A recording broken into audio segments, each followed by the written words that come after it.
ଆଜିର ଆଲୋଚ୍ୟ ପ୍ରବନ୍ଧ ହେଲା ସ୍ୱାଧୀନ ଦେଶରେ ଶିକ୍ଷା ଚିନ୍ତା। ଲେଖକ ଗୋଲୋକ ବିହାରୀ ଧଳ। ବିଷୟବସ୍ତୁକୁ ଯିବା ପୂର୍ବରୁ ପ୍ରଥମେ ଜାଣିବା ଲେଖକଙ୍କ ସଂକ୍ଷିପ୍ତ ପରିଚୟ। ଗୋଲୋକ ବିହାରୀ ଧଳ, ଯିଏକି 1921 ମସିହାରେ ଜନ୍ମଗ୍ରହଣ କରିଥିଲେ ଏବଂ 1974 ମସିହାରେ ସେ ଇହଲୀଳା ସମ୍ବରଣ କରିଛନ୍ତି। ପ୍ରଫେସର ଗୋଲୋକ ବିହାରୀ ଧଳ ଜଣେ ବିଶିଷ୍ଟ ଭାଷା ତତ୍ତ୍ୱବିତ୍। ତାଙ୍କର ଅନେକ ବହି ରହିଛି, ଯେମିତିକି ଧ୍ୱନି ବିଜ୍ଞାନ, ମଣିଷର ଭାଷା, ଏସବୁରେ ସେ ସୁନ୍ଦର ଭାବେ ଭାଷାର ଉତ୍ପତ୍ତି ଏବଂ ଭାଷା ସମ୍ବନ୍ଧୀୟ ତତ୍ତ୍ୱକୁ ପ୍ରଦାନ କରିଛନ୍ତି। ତେଣୁ ସେ ଜଣେ ବିଶିଷ୍ଟ ଭାଷା ତତ୍ତ୍ୱବିତ୍ ତଥା ଜଣେ ପ୍ରାବନ୍ଧିକ, ଅନୁବାଦକ ଏବଂ ବିଶେଷ କରି ଜଣେ ଭ୍ରମଣ କାହାଣୀର ଲେଖକ ଭାବରେ ସୁପରିଚିତ। ଯେମିତିକି ଧ୍ୱନି ବିଜ୍ଞାନ, ଭାଷାଶାସ୍ତ୍ର ପରିଚୟ, ଇଂରାଜୀ ଉଚ୍ଚାରଣ ଶିକ୍ଷା, ମଣିଷର ଭାଷା, ଓଡ଼ିଆ କେବେ ଇତ୍ୟାଦି ଭାଷାଭିତ୍ତିକ ଆଲୋଚନା ପୁସ୍ତକ ଏବଂ ବିଚାର ଆଲୋଚନା ଭଳି ଏକ ପ୍ରବନ୍ଧ ସଂକଳନ। ତତ୍ସହିତ ରହିଛି ଆମେରିକାର ଅନୁଭୂତି, ଲଣ୍ଡନ ଚିଠି, କଙ୍ଗାରୁ ଗୋଦାବରୀ, ଏସବୁ ହେଉଛି ଭ୍ରମଣ କାହାଣୀ। ଏ ସମସ୍ତ ରଚନାର ସେ ହେଉଛନ୍ତି ସ୍ରଷ୍ଟା। ତେଣୁ ଏହି ସାରସ୍ୱତ ପ୍ରତିଭାର ସେ ଉଜ୍ଜ୍ୱଳ ସ୍ୱାକ୍ଷର ବହନ କରିଛନ୍ତି। ଗୋଦାନ, ଗବନ, ପ୍ରତିଜ୍ଞା, ପ୍ରେମାଶ୍ରମ, ପ୍ରେମଚାନ୍ଦ ଗଳ୍ପମାଳା, ବନ୍ଦୀ ନେହେରୁ, ଆମ ସଂସ୍କୃତି, ପୃଥିବୀର ନାରୀ, ଭାରତ ମୋର ଘର, କେନେଡ଼ିଙ୍କ ଜୀବନୀ, ସେ ଦିନର ଲକ୍ଷ୍ୟେ, ଧୂସର ପଣତ, ଏସବୁ ହେଉଛି ତାଙ୍କର ଗୋଟିଏ ଗୋଟିଏ ଅନୁବାଦ ପୁସ୍ତକ। ଗୋଦାନର ଅନୁବାଦ କରିଛନ୍ତି ସେ, ଯାହାକି ହିନ୍ଦୀ ସାହିତ୍ୟର ଲେଖକ ପ୍ରେମଚାନ୍ଦଙ୍କ ରଚିତ ଏକ କୃତି ହେଉଛି ଗୋଦାନ ଉପନ୍ୟାସ। ତାହାକୁ ସେ ଅନୁବାଦ କରିଛନ୍ତି ଆଉ ସେଥିପାଇଁ ଓଡ଼ିଶା ସାହିତ୍ୟ ଏକାଡେମୀ ଦ୍ୱାରା ପୁରସ୍କୃତ ମଧ୍ୟ ହୋଇଛନ୍ତି। ଏହି ପ୍ରଫେସର ଗୋଲୋକ ବିହାରୀ ଧଳ, ଯିଏକି ଆମ ଓଡ଼ିଶାର ଢେଙ୍କାନାଳ ଜିଲ୍ଲାରେ ଗଞ୍ଜେଇଡିହ ନାମକ ଏକ ଗ୍ରାମରେ ଜନ୍ମଗ୍ରହଣ କରିଥିଲେ। ଆଜି ଆମେ ପଢ଼ିବା ତାଙ୍କର ବହୁ ଚର୍ଚ୍ଚିତ ଏବଂ ପ୍ରସିଦ୍ଧି ଲାଭ କରିଥିବା ଏକ ପ୍ରବନ୍ଧ ସ୍ୱାଧୀନ ଦେଶରେ ଶିକ୍ଷା ଚିନ୍ତା। ଏହି ସ୍ୱାଧୀନ ଦେଶରେ ଶିକ୍ଷା ଚିନ୍ତା ଲକ୍ଷ୍ୟ କରିବା ଯଦି ଏହି ପ୍ରବନ୍ଧଟି ତାଙ୍କର ଆସିଛି ଏଇ ଯେଉଁ ବିଚାର ଆଲୋଚନା, ଏଇ ଯେଉଁ ପୁସ୍ତକ ଅଛି, ଏହି ବିଚାର ଆଲୋଚନା ନାମକ ପୁସ୍ତକରୁ ଏହା ଉଦ୍ଧୃତ। ଉକ୍ତ ପ୍ରବନ୍ଧରେ ସ୍ୱାଧୀନ ଭାରତବର୍ଷର ଶିକ୍ଷା ବ୍ୟବସ୍ଥା ସମ୍ପର୍କରେ ଆଲୋକପାତ କରାଯାଇଛି। ଭାରତ ଯେତେବେଳେ ସ୍ୱାଧୀନ ହୋଇଛି, ଇଂରେଜମାନଙ୍କ କବଳରୁ ମୁକ୍ତ ହୋଇଛି, ସେତେବେଳେ ଏହି ଭାରତବର୍ଷର ଶିକ୍ଷା ବ୍ୟବସ୍ଥା କିଭଳି ଭାବରେ ପ୍ରଚଳିତ ହେଲା ଏବଂ କିପରି ହେବା କଥା ଥିଲା, ସେସବୁକୁ ଅତି ସୁନ୍ଦର ଭାବରେ ଏଠି ପ୍ରାବନ୍ଧିକ ବର୍ଣ୍ଣନା କରିଛନ୍ତି। ତେଣୁ ଏହି ପ୍ରବନ୍ଧରେ ଭାରତବର୍ଷର ଶିକ୍ଷା ବ୍ୟବସ୍ଥା ସମ୍ପର୍କରେ ଆଲୋକପାତ କରାଯାଇଛି। ସ୍ୱାଧୀନତା ପରବର୍ତ୍ତୀ କାଳରେ ଉନ୍ନୟନ ବିଷୟ ବିଚାର କଲାବେଳେ ଶିକ୍ଷା କଥାକୁ ଶେଷରେ କେମିତି ବିଚାର କରାଯାଉଥିଲା। ପ୍ରଥମେ ବିଭିନ୍ନ ଉନ୍ନୟନମୂଳକ କାର୍ଯ୍ୟକୁ ବିଚାରକୁ ନେଇଯାଉଥିଲା ବେଳେ ଶିକ୍ଷାକୁ ଏକ ଗୌଣ ବିଷୟ ରୂପେ କିପରି ଗ୍ରହଣ କରାଯାଉଥିଲା, ସେସବୁ ବିଷୟ ଏଠି ସୁନ୍ଦର ଉଦାହରଣ ସହ ଲେଖକ ବର୍ଣ୍ଣନା କରିଛନ୍ତି। ତେଣୁ ଆମେରିକା ଓ ଇଂଲଣ୍ଡ ଅପେକ୍ଷା ଭାରତରେ ବିଶେଷଜ୍ଞମାନଙ୍କୁ ବିଶେଷ ସମ୍ମାନ ମିଳେ ନାହିଁ। ଫଳରେ ଏ ଦେଶରେ ବିଶେଷଜ୍ଞମାନଙ୍କର କୌଣସି କଥା କରିବା ପାଇଁ ବ୍ୟକ୍ତିଗତ ଉତ୍ସାହ ନାହିଁ କି ସ୍ପୃହା ମଧ୍ୟ ଦେଖାଯାଏ ନାହିଁ। ଏ କଥାକୁ ପ୍ରାବନ୍ଧିକ ଅଙ୍ଗେ ନିଭେଇଛନ୍ତି ଏବଂ ଏହି ବିଶେଷଜ୍ଞମାନେ କିପରି ଆମ ସ୍ୱାଧୀନ ଦେଶ ଭାରତରେ ହତାଦର ହୁଅନ୍ତି, ସେମାନଙ୍କୁ କିପରି ଉତ୍ସାହ କରାଯାଏ ନାହିଁ କି ଉତ୍ସାହିତ ପାଇଁ ସ୍ପୃହା ମଧ୍ୟ ଦେଖାଯାଏ ନାହିଁ, ସେହି କଥାକୁ ବର୍ଣ୍ଣନା କରିଛନ୍ତି। ଶିକ୍ଷା ବ୍ୟବସ୍ଥାର ଅଧୋଗତି ସମ୍ପର୍କରେ ବିଭିନ୍ନ ଘଟଣାର ସେ ଉଦାହରଣ ଦେଇ ଅତି ପ୍ରାସଙ୍ଗିକ ଭାବେ ଏହି ପ୍ରବନ୍ଧରେ ନିଜର ମାର୍ମିକ ଅଭିବ୍ୟକ୍ତିକୁ ସେଠି ପ୍ରକାଶ କରିଛନ୍ତି। ତତ୍ସହିତ ରହିଛି ପରୀକ୍ଷା ପଦ୍ଧତିରେ କିପରି ଅସାଧୁ ଉପାୟ ଅବଲମ୍ବନ କରାଯାଉଛି ଆଉ ମୂଲ୍ୟାୟନ କାଳରେ ବିଦ୍ୟାର୍ଥୀମାନଙ୍କର ଗୁଣାତ୍ମକ ମାନକୁ ନିର୍ଦ୍ଧାରଣ କରିବା କିପରି କଷ୍ଟକର କଥା ତାହାକୁ ମଧ୍ୟ ପ୍ରାବନ୍ଧିକ ଏଠି ନିଜର ମତରେ ପ୍ରଦାନ କରିଛନ୍ତି। ସର୍ବଶେଷରେ ଶିକ୍ଷାକୁ ଯଦି ଆମେ ଶୀର୍ଷ ସ୍ଥାନ ଦେବା ତେବେ କିପରି ଆମର ଅବସ୍ଥାରେ ପରିବର୍ତ୍ତନ ଆସିବ ସେ କଥାକୁ ମଧ୍ୟ ସେ ଆମକୁ ସୂଚାଇ ଦେଇଛନ୍ତି। ତେଣୁ ଇଏ ହେଉଛି ମୋଟାମୋଟି ଭାବେ କହିବାକୁ ଗଲେ ଏହି ସ୍ୱାଧୀନ ଦେଶରେ ଶିକ୍ଷା ଚିନ୍ତା ପ୍ରବନ୍ଧର ମୂଳ ବିଷୟ। ଆମେ ଯଦି ପୁଙ୍ଖାନୁପୁଙ୍ଖ ଭାବେ ପ୍ରବନ୍ଧଟିକୁ ପଢ଼ି ଆଲୋଚନା କରିବା ତାହେଲେ ପ୍ରଫେସର ଗୋଲୋକ ବିହାରୀ ଧଳ ପ୍ରଥମେ ନିଜେ ଅଙ୍ଗେ ନିଭେଇଥିବା ଏକ କଥାକୁ ଏଠି ଆରମ୍ଭରୁ ପ୍ରବନ୍ଧର ପ୍ରଦାନ କରୁଛନ୍ତି ଯେ ଥରେ ଜିଲ୍ଲା ପରିଷଦ ପରିଚାଳିତ ଗୋଟିଏ ଆଞ୍ଚଳିକ ସଭା ଦେଖିବାର କୁଆଡ଼େ ତାଙ୍କୁ ସୁଯୋଗଟିଏ ମିଳିଥିଲା। ଜିଲ୍ଲା ପରିଷଦ ଦ୍ୱାରା ପରିଚାଳିତ ଗୋଟିଏ ଆଞ୍ଚଳିକ ସଭା ନିଜ ଅଞ୍ଚଳର ଉନ୍ନୟନ ପାଇଁ ବା ବିକାଶ ପାଇଁ ଗୋଟିଏ ସଭା ବସିଥିଲା।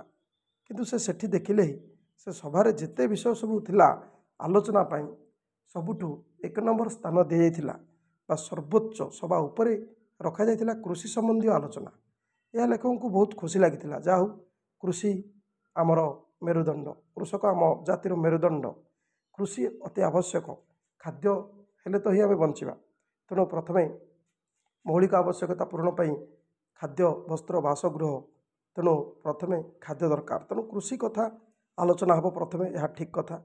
କିନ୍ତୁ ଲେଖକଙ୍କୁ ଦୁଃଖ ଲାଗିଥିଲା ଗୋଟିଏ କଥା, ତାହା ହେଉଛି ଶିକ୍ଷା ସଭା ତଳେ ଥିଲା। ଯେତେ ବିଷୟ ସେହି ଆଞ୍ଚଳିକ ସଭାରେ ଆଲୋଚନା ହେବ ସବୁଠୁ ଉପରେ ଥିଲା କୃଷି, ତଳେ ଥିଲା ଶିକ୍ଷା। ତେଣୁ କୃଷି ଉପରେ ରହିବା କଥା ଲେଖକଙ୍କୁ ବୁଝା ପଡ଼ିଲା, କିନ୍ତୁ ଶିକ୍ଷାଟା କାହିଁକି ସଭା ତଳକୁ ଗଲା ଏ କଥାଟାକୁ ସେ ବୁଝିପାରିଲେ ନାହିଁ। କିନ୍ତୁ ସେଦିନ ବିଚାର ଆଲୋଚନାରୁ ସେହି ସଭାରେ ସେ ଯାହା ବୁଝିଲେ ଯେ ସରକାର କ'ଣ କରୁଛନ୍ତି ନା ଲୋକମାନଙ୍କ ସୁବିଧା ପାଇଁ ବହୁତ ଯୋଜନା କରିଛନ୍ତି।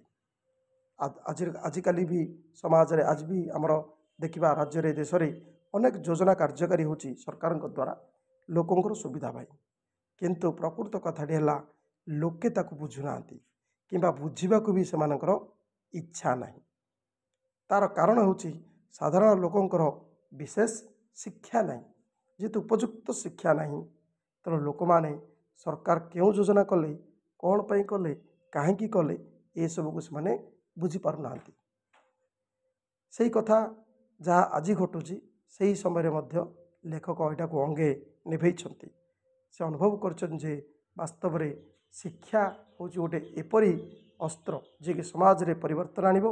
କିନ୍ତୁ ଏ ଶିକ୍ଷାକୁ ଦେଖ ଆମର ରାଜନେତାମାନେ ସଭା ତଳେ ରଖିଛନ୍ତି। ତେଣୁ ମାଟିକୁ ଯେତେବେଳେ ପାଗ କରାଯାଏ ଆଉ ସେ ମାଟିରେ ମଞ୍ଜି ପୋତି ଗଛଟିଏ ରୋପଣ କରାଯାଏ ଦେଖିବା ସେତେବେଳେ ଚଞ୍ଚଳ ଗଛଟି ବଢ଼େ, ହୃଷ୍ଟପୃଷ୍ଟ ହୋଇ ଫଳ ମଧ୍ୟ ପ୍ରଦାନ କରେ। କିନ୍ତୁ ଯଦି ପଡ଼ିଆ ଭୂଇଁରେ ଫସଲ ବୁଣିଦେବା ତାହେଲେ ସେସବୁକୁ ଗାଈ ଗୋରୁ ଚରିଯିବେ କିମ୍ବା ପକ୍ଷୀମାନେ ବିହନ ଖାଇଦେବେ, ଏଇଭଳିଆ ସବୁ ହେବ। ତେଣୁ ମଣିଷର ମନକୁ ପ୍ରଥମେ ଆମେ ଶିକ୍ଷାରେ ସଜାଡ଼ିବାକୁ ପଡ଼ିବ, ତାପରେ ଯାଇ ତାକୁ ବିଭିନ୍ନ ଯୋଜନା କଥା କହିଲେ ସେ ବୁଝିପାରିବ। କିନ୍ତୁ ସମାଜରେ ଏମିତି ରୀତି ପ୍ରଚଳିତ, ଶିକ୍ଷାକୁ ଆମେ ସଭା ତଳେ ରଖୁଛେ କିନ୍ତୁ ମାଳ ମାଳ ଯୋଜନା ପ୍ରଣୟନ କରୁଛେ। ଶିକ୍ଷା ନାହିଁ, ଅତଏବ ଏହି ଯୋଜନାକୁ ମଧ୍ୟ ଲୋକମାନେ ସଠିକ୍ ଢଙ୍ଗରେ ବୁଝିପାରୁନାହାନ୍ତି। ଏହି କଥାଟି ଲେଖକ ସେଦିନ ହୃଦୟଙ୍ଗମ କରିଥିଲେ। କିନ୍ତୁ ଆଜିକାଲିର ଏହି ଯୋଜନା ଯୁଗରେ ସମସ୍ତେ ପାଠ ପଢ଼ି ସାରିବା ପର୍ଯ୍ୟନ୍ତ ଯଦି ଆମେ ଯୋଜନାକୁ ପକାଇ ରଖି ତାହେଲେ ବହୁତ ପଛରେ ପଡ଼ିଯିବାକୁ ହେବ। କିନ୍ତୁ ଏବେ ତ ଯୋଜନାର ଯୁଗ, ଯୋଜନା ଉପରେ ଯୋଜନା। ତେଣୁ ସମସ୍ତେ ପାଠଶାଠ ପଢ଼ିବେ, ସେ ପର୍ଯ୍ୟନ୍ତ ଯଦି ଆମେ ଯୋଜନା ଗୁଡ଼ିକୁ ମଧ୍ୟ ଅଟକାଇ ରଖିବା ତାହେଲେ ମଧ୍ୟ ଆମେ ପଛରେ ପଡ଼ିଯିବା। ତେଣୁ ଯୋଜନାକୁ ଯେତିକି ଆଗ୍ରହରେ କରିବାକୁ ହେବ ଶିକ୍ଷାକୁ ତାଠାରୁ ଅନେକ ଗୁଣ ଅଧିକ ଆଗ୍ରହରେ କଲେ ଶିକ୍ଷା ଓ ଯୋଜନା ଭିତରେ ସମନ୍ୱୟ ରହିପାରିବ। ଲେଖକ ଏଠି ବାସ୍ତବ କଥାଟିକୁ କହୁଛନ୍ତି। ଯୋଜନା ଆମ ପାଇଁ ଦରକାର, ବିକାଶ ଆମ ପାଇଁ ଦରକାର, ଉନ୍ନୟନମୂଳକ କାର୍ଯ୍ୟ ହେବା ଉଚିତ, କିନ୍ତୁ ଶିକ୍ଷା ମଧ୍ୟ ଜରୁରୀ। ଯଦି ସମସ୍ତଙ୍କୁ ଶିକ୍ଷିତ କରିବା ତାପରେ ଯୋଜନା କରିବା ଏହା ମଧ୍ୟ ଉପଯୁକ୍ତ ହେବ ନାହିଁ। କିନ୍ତୁ ଯୋଜନା ତ କରିବା ଶିକ୍ଷା କିନ୍ତୁ ତାଠୁ ଅଧିକ ଗୁଣରେ ପ୍ରଚାର ପ୍ରସାର ପ୍ରଥମେ କରାଇବା। ଯଦି ଶିକ୍ଷା ପ୍ରଥମେ ଅନେକ ଗୁଣରେ ଆମେ ଆଗ୍ରହର ସହ ପ୍ରଚାର ପ୍ରସାର କରାଇ ଶିକ୍ଷାର ଉନ୍ନତି କରାଇବା, ସମସ୍ତଙ୍କ ପାଖରେ ଶିକ୍ଷାକୁ ପହଞ୍ଚାଇ ପାରିବା, ତାପରେ ଏଇ ଯେଉଁ ଯୋଜନା ଗୁଡ଼ିକ ଯାହା ହେଉଥିବ ସେସବୁ ଗୁଡ଼ିକ ସେମାନେ ବୁଝିପାରିବେ ଆଉ ଶିକ୍ଷା ଯୋଜନା ମଧ୍ୟରେ ସମନ୍ୱୟ ମଧ୍ୟ ରହିପାରିବ। ଜାତିସଂଘ ମଧ୍ୟ ତାଙ୍କର ଶିକ୍ଷା ରିପୋର୍ଟରେ କହିଛନ୍ତି କୁଆଡ଼େ ଯେ ଲୋକମାନେ ଅଶିକ୍ଷିତ ନିରକ୍ଷର ହୋଇଥିବାରୁ ଉନ୍ନୟନ କାର୍ଯ୍ୟ ଅନେକ ପଛରେ ପଡ଼ିଯାଇଛି। ଏ କଥା ଲେଖକ ବର୍ଣ୍ଣନା କରୁଛନ୍ତି ଯେ ଜାତିସଂଘ ମଧ୍ୟ ଗୋଟେ ମତାମତ ଦେଇଛି, ରିପୋର୍ଟ ଦେଇଛି ଯେ ଏଇ ଯେଉଁ ଲୋକମାନେ ଆମର ସବୁ ଶିକ୍ଷିତ ନାହାନ୍ତି, ଅଶିକ୍ଷିତ ନିରକ୍ଷର, ସେଇଥିପାଇଁ ଆମେ ଯେତେ ଉନ୍ନୟନମୂଳକ କାର୍ଯ୍ୟ କରିବାକୁ ଆଗଭର ହେଉଛେ ସେସବୁର ସଫଳତା ଆମେ ପାଇପାରୁନାହିଁ। ଆମେ ଉନ୍ନୟନ କାର୍ଯ୍ୟ କରିବାକୁ ଯାଉଛେ ଅଥଚ ପଛରେ ପଡ଼ିଯାଉଛେ। ଏସିଆରେ ଅଧିକାଂଶ ଦେଶରେ ଏବେ ଏହା ହେଉଛି ସବୁଠୁ ବଡ଼ ସମସ୍ୟା। ଏହି କଥା ଖୋଦ୍ ଜାତିସଂଘ ନିଜ ରିପୋର୍ଟରେ ପ୍ରଦାନ କରିଛି ବୋଲି ଲେଖକ ଏଠି ମତ ପ୍ରଦାନ କରିଛନ୍ତି।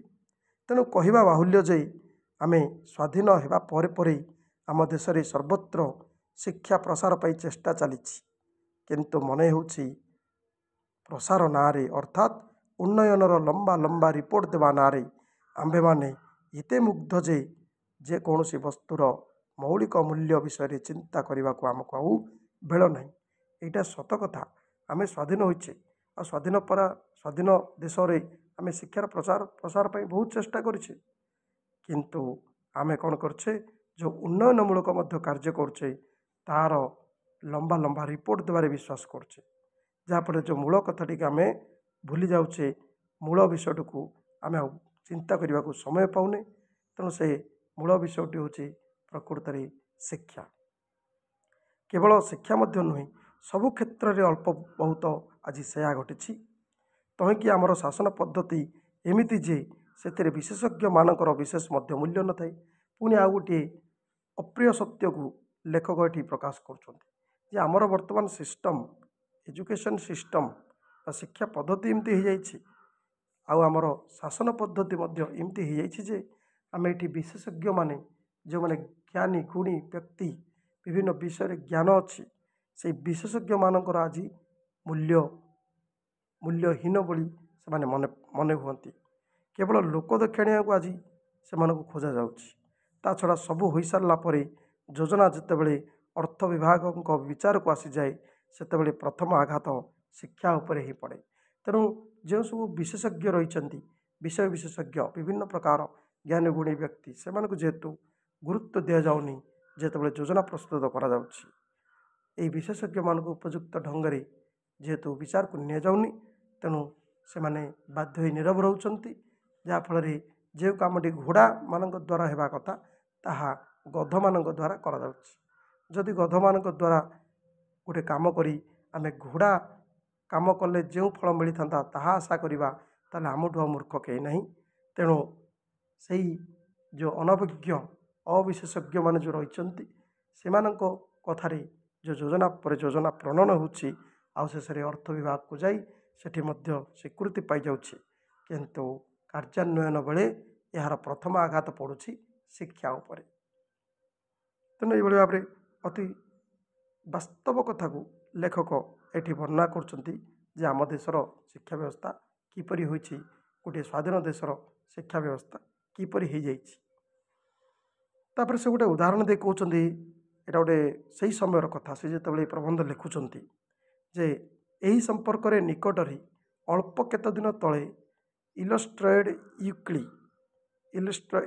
ୱିକ୍ଲି ମାନେ ଗୋଟେ ପତ୍ରିକା, ସେଇ ପତ୍ରିକାରେ କୁଆଡ଼େ ଗୋଟେ ଲେଖାବଢ଼ି ବାହାରିଥିଲା, ଗୋଟେ ବାସ୍ତବ କଥା ବାହାରିଥିଲା ଯେ ଭାରତୀୟ ଲୋକେ କାହିଁକି ପାଠ ପଢ଼ି ସାରିଲା ପରେ ଆମେରିକା ଛାଡ଼ି ଆସିବାକୁ ଚାହୁଁନାହାନ୍ତି।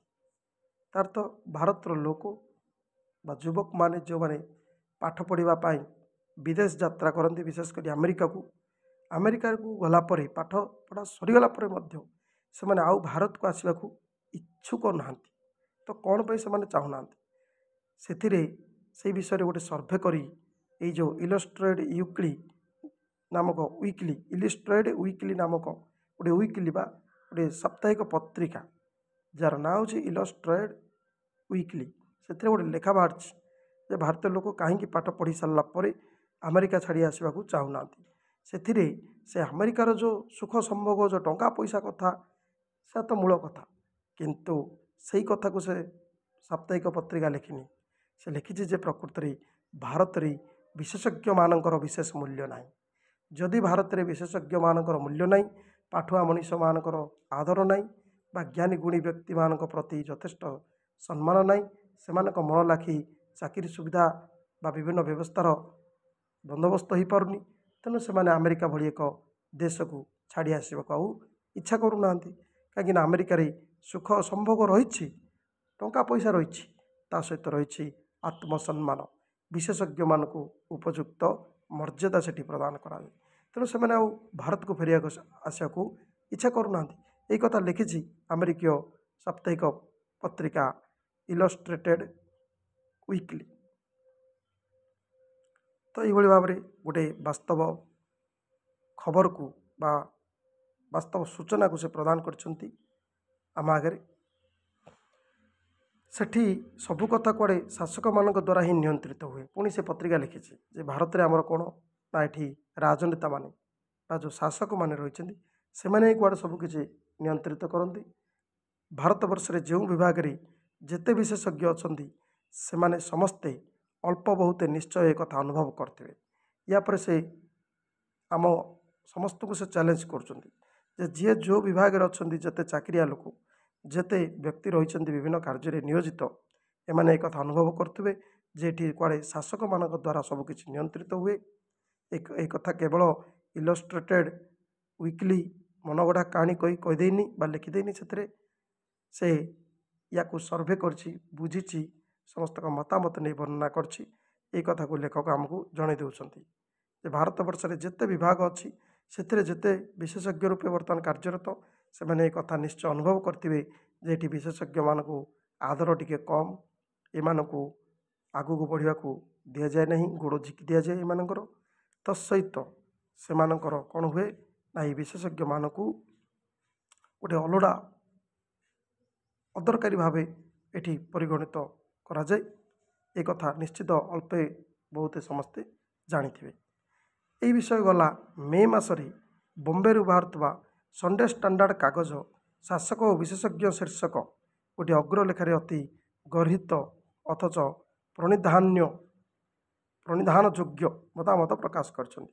ତ ପୁଣି ଆଉ ଗୋଟେ ସେ ଖବରକାଗଜ କଥା କହୁଛନ୍ତି, ସଣ୍ଡେ ଷ୍ଟାଣ୍ଡାର୍ଡ, ଯେଉଁଟାକି ବମ୍ବେରୁ ବାହାରୁଛି, ମେ ମାସରେ ବମ୍ବେରୁ ବାହାରୁଥିବା ସଣ୍ଡେ ଷ୍ଟାଣ୍ଡାର୍ଡ, ସେଇ କାଗଜରେ ମଧ୍ୟ ଗୋଟେ ବିଷୟ ବାହାରିଛି ଶାସକ ଓ ବିଶେଷଜ୍ଞ। ଏହି ଶୀର୍ଷକ ଗୋଟେ ଅଗ୍ରଲେଖା, ଯେଉଁଟାରେ ଏହି କଥାଟି ଅପ୍ରିୟ ସତ୍ୟଟି କହିଦେଲେ ଇଏ ଅତି ଗର୍ହିତ କଥା, ମାନେ ଦଣ୍ଡନୀୟ କଥା ଇଏ, କିନ୍ତୁ ପ୍ରଣିଧାନଯୋଗ୍ୟ ମଧ୍ୟ। ଏହି ମତାମତଟି ପ୍ରଣିଧାନଯୋଗ୍ୟ, କାରଣ ଏଠି ବାସ୍ତବରେ ଶାସକମାନଙ୍କ ଦ୍ୱାରା ସବୁକିଛି ନିୟନ୍ତ୍ରିତ। ସେଇ କଥାକୁ ଲେଖକ ଏଠି ଉଦ୍ଧାର କରୁଛନ୍ତି। ବିଶେଷଜ୍ଞମାନଙ୍କୁ ବିଶେଷ ସମ୍ମାନ ମିଳୁନାହିଁ ବୋଲି ଭାରତୀୟ ଛାତ୍ରମାନେ ଆମେରିକା ଛାଡ଼ି ଆସିବାକୁ ଚାହୁଁନାହାନ୍ତି। ଭାରତ ସରକାର ଜଣେ ଛାତ୍ରଙ୍କୁ ଲେଖିଥିଲେ ଯେ ସେ ଭାରତ ସରକାର ଗୋଟେ କୁଆଡ଼େ ଛାତ୍ରକୁ ଚିଠି ଲେଖିଥିଲେ ଯେ ତୁମେ ତ ଭାରତରୁ ଯାଇ ଆମେରିକାରେ ପାଠ ପଢ଼ୁଛ, ତେଣୁ ଆମେ ତ ଆମେରିକା ସରକାରଙ୍କ ପରି ଧନୀ ନୁହଁ, ତେଣୁ ତୁମେ ଅନ୍ତତଃ ପାଠପଢ଼ା ସରିଲା ପରେ ନିଜର ଦେଶର ସେବା କରିବା ପାଇଁ ଭାରତକୁ ଫେରିଆସ। କିନ୍ତୁ ସେ ଛାତ୍ର ଜବାବ ଦେଇ ଲେଖିଥିଲା, ତାଙ୍କୁ ଯଦି ଭାରତର ଜଣେ ଗଭର୍ଣ୍ଣରଙ୍କ ସହିତ ସମାନ ଦରମା ଦିଆଯାଏ ତାହେଲେ ସେ ଫେରିବା କଥାକୁ ବିଚାର କରିବେ। ତା ଅର୍ଥ ଦେଖନ୍ତୁ, ଭାରତ ସରକାର ଯେତେବେଳେ ଚିଠି ଲେଖୁଛନ୍ତି ଆମେରିକାରେ ଥିବା ଭାରତୀୟ ଛାତ୍ରଙ୍କୁ ଯେ ପାଠପଢ଼ା ସରିଲା, ଉଚ୍ଚଶିକ୍ଷା ଗ୍ରହଣ କଲ, ତୁମେ ସବୁ ଫେରିଆସ, ଆଉ ସେଠି ଦେଶ ସେବାରେ ନିୟୋଜିତ ହୁଅ, ତ ସେ ଲେଖୁଛନ୍ତି ଆମେ ଯିବୁ, କିନ୍ତୁ ଆମର ଉପଯୁକ୍ତ ସମ୍ମାନ ଆଦର କାହିଁ, ଆମର ଉପଯୁକ୍ତ ପ୍ରାପ୍ୟ କାହିଁ? ଯଦି ଭାରତର ଯେଉଁ ବିଭିନ୍ନ ରାଜ୍ୟରେ ନିୟୋଜିତ ଅଛନ୍ତି ଗଭର୍ଣ୍ଣର ବା ଯେଉଁ ରାଜ୍ୟପାଳ, ସେମାନଙ୍କର ସହିତ ସମାନ ଦରମା ଦିଆଯାଏ ତାହେଲେ ଆମେ ଆସିବା କଥା ବିଚାର କରୁ। ବିଦେଶରେ ଲୋକେ ରହି ଏମିତି କଥା ଶୁଣାଇ ପାରୁଛନ୍ତି, ଅଥଚ ସେହି ଷ୍ଟାଣ୍ଡାର୍ଡର ଲୋକ ଏହି ଦେଶରେ 15 ବର୍ଷ କାମ କଲେ ମଧ୍ୟ ପ୍ରଥମ ପାହାଚରୁ ଦ୍ୱିତୀୟ ପାହାଚକୁ ଉଠି ପାରୁନାହାନ୍ତି। ଯେହେତୁ ସେ ବର୍ତ୍ତମାନ ଭାରତ ସରକାରଙ୍କ ଅଧୀନରେ କାମ କରୁନାହାନ୍ତି, ଆମେରିକୀୟ ସରକାରଙ୍କ ପାଖରେ କାମ କରୁଛନ୍ତି, ତେଣୁ ଏଇଭଳି କଥାକୁ କହିପାରୁଛନ୍ତି ସାହସର ସହିତ। କିନ୍ତୁ ଏଠି ଯେଉଁ ବିଶେଷଜ୍ଞମାନେ ଭାରତ ସରକାରଙ୍କ ଅଧୀନରେ କାମ କରୁଛନ୍ତି ସେମାନଙ୍କର ଦୀର୍ଘ 15 ବର୍ଷ ଧରି କାମ କଲେ ମଧ୍ୟ ପଦୋନ୍ନତି ହେଇପାରୁନି ପ୍ରଥମ ପାହାଚରୁ ଦ୍ୱିତୀୟ ପାହାଚକୁ। ପୁନଶ୍ଚ ସେମାନଙ୍କ ପାଖରେ ସାହସ ମଧ୍ୟ ନାହିଁ, ସାହସ ଜୁଟେଇ ସେମାନେ କହିପାରୁନାହାନ୍ତି ଏଇଭଳି କଥା ଯେ ଆମକୁ ଉପଯୁକ୍ତ ପ୍ରାପ୍ୟ ମିଳୁ, ଆମ ପାଇଁ ଉପଯୁକ୍ତ ସମ୍ମାନ ମିଳୁ। ଏଇଥିପାଇଁ ଏ ଦେଶରେ ବିଶେଷଜ୍ଞମାନଙ୍କର କୌଣସି କଥା କହିବା ପାଇଁ ବ୍ୟକ୍ତିଗତ ଉତ୍ସାହ କିମ୍ବା ସ୍ପୃହା ନାହିଁ। ତେଣୁ ଲେଖକ କହୁଛନ୍ତି ଏଇଥିପାଇଁ କେବଳ ଯେ ଏ ଦେଶରେ ବିଶେଷଜ୍ଞମାନଙ୍କ କଥାକୁ କେବେ ବ୍ୟକ୍ତିଗତ ଉତ୍ସାହର ସହ କୁହନ୍ତି ନାହିଁ, କାହାର ମଧ୍ୟ ସ୍ପୃହା ନାହିଁ। ଦ୍ୱିତୀୟରେ ଯେଉଁଥିରେ ଯାହାର ବା ସ୍ପୃହା ଅଛି ସେହି ବିଷୟରେ ତାଙ୍କୁ ଯଥାଶୀଘ୍ର ନିଷ୍ପୃହ କରିବା ପାଇଁ ମଧ୍ୟ କମ୍ ଲୋକ ନାହାନ୍ତି। ପୁଣି ଆଉ ଗୋଟିଏ କଥା, ଯାହାର ସ୍ପୃହା ଅଛି ତାକୁ ତ ଉତ୍ସାହିତ କରିବାକୁ କେହି ନାହାନ୍ତି, ବରଂ ତାର ଗୋଡ଼ ଝିକିଲା ଭଳିଆ ବା ତାକୁ ନିଷ୍ପୃହ କରିଦେଲା ଭଳିଆ ବହୁତ ଲୋକ ଅଛନ୍ତି। ଏହି ସମ୍ପର୍କରେ ଦେଶର ପରିଚାଳନା ପଦ୍ଧତିରେ ଏକ ନୂତନ ଦୃଷ୍ଟିକୋଣ ସୃଷ୍ଟି ନ ହେଲା ପର୍ଯ୍ୟନ୍ତ ଅବସ୍ଥାରେ କୌଣସି ପରିବର୍ତ୍ତନ ସମ୍ଭବ ନୁହେଁ। ତେଣୁ ସେ ଏଥିପାଇଁ ଦାୟୀ କରିଛନ୍ତି ଆମ ଦେଶର ପରିଚାଳନା ପଦ୍ଧତିକୁ, ଦେଶକୁ ଚଳାଇବାର ପଦ୍ଧତିକୁ, ରାଜନେତାମାନଙ୍କୁ। ତେଣୁ ସେମାନେ ଯଦି ଚାହିଁବେ ଦେଶର ପରିଚାଳନା ପଦ୍ଧତିରେ ନୂତନ ଦୃଷ୍ଟିକୋଣ ସୃଷ୍ଟି କରିବେ, ବିଚାର ଆଲୋଚନାର ଆବଶ୍ୟକତା ରହିଛି। ବିଶେଷଜ୍ଞମାନଙ୍କୁ ଉପଯୁକ୍ତ ଭାବରେ ଯଦି ସମ୍ମାନ ମିଳିବ, ଆଦର ମିଳିବ, ତାହେଲେ ନିଶ୍ଚିତ ରୂପେ ଆମ ଦେଶର ଉଚ୍ଚ ଶିକ୍ଷାପ୍ରାପ୍ତ ଯେଉଁ ରହିଛନ୍ତି ଯୁବକ ଯୁବତୀ ବା ବ୍ୟକ୍ତି ବିଶେଷ, ସେମାନେ ନିଜ ଦେଶର ସେବା କରିବାକୁ ଆଗଭର ହେବେ। ବିଶେଷଜ୍ଞମାନଙ୍କୁ ଯେହେତୁ ଏଠି ଆଦର ନାହିଁ, ଯେହେତୁ ଏଠି ଘୋଡ଼ାମାନଙ୍କ ପାଇଁ ଯେଉଁ କାର୍ଯ୍ୟ ଉଦ୍ଦିଷ୍ଟ ତାହାକୁ କରିବା ପାଇଁ ଗଧମାନଙ୍କୁ ନିୟୋଜିତ କରାଯାଉଛି। ତେଣୁକରି ଏଠି ବିଶେଷଜ୍ଞମାନେ ଆସି କାର୍ଯ୍ୟ କରିବାକୁ ଆଗ୍ରହୀ ନୁହନ୍ତି। ତେଣୁ ଏହି ପ୍ରବନ୍ଧର ପ୍ରଥମ ଭାଗରେ ଲେଖକ ଏହିଭଳି ଭାବରେ ବିଶେଷଜ୍ଞମାନଙ୍କୁ କିପରି ହତାଦର କରାଯାଏ, ଆମ ଦେଶରେ କିପରି ଚାଲିଛି ଶାସନଗତ ବା ପରିଚାଳନାଗତ ପଦ୍ଧତି, ଶେଷରେ କେମିତି ପରିବର୍ତ୍ତନ ଆବଶ୍ୟକ ରହିଛି, ଏସବୁ କଥାକୁ ବର୍ଣ୍ଣନା କରିଛନ୍ତି। ତେଣୁ ଇଏ ଥିଲା ପ୍ରଥମ ପାର୍ଟରେ ଆମେ ଏତିକି ଜିନିଷ ଜାଣିବା। ପରବର୍ତ୍ତୀ ସମୟରେ ବାକିତକ ବିଷୟ ଜାଣିବା ସହିତ ପ୍ରଶ୍ନୋତ୍ତରକୁ ମଧ୍ୟ ଆଲୋଚନା କରିବା। ଧନ୍ୟବାଦ।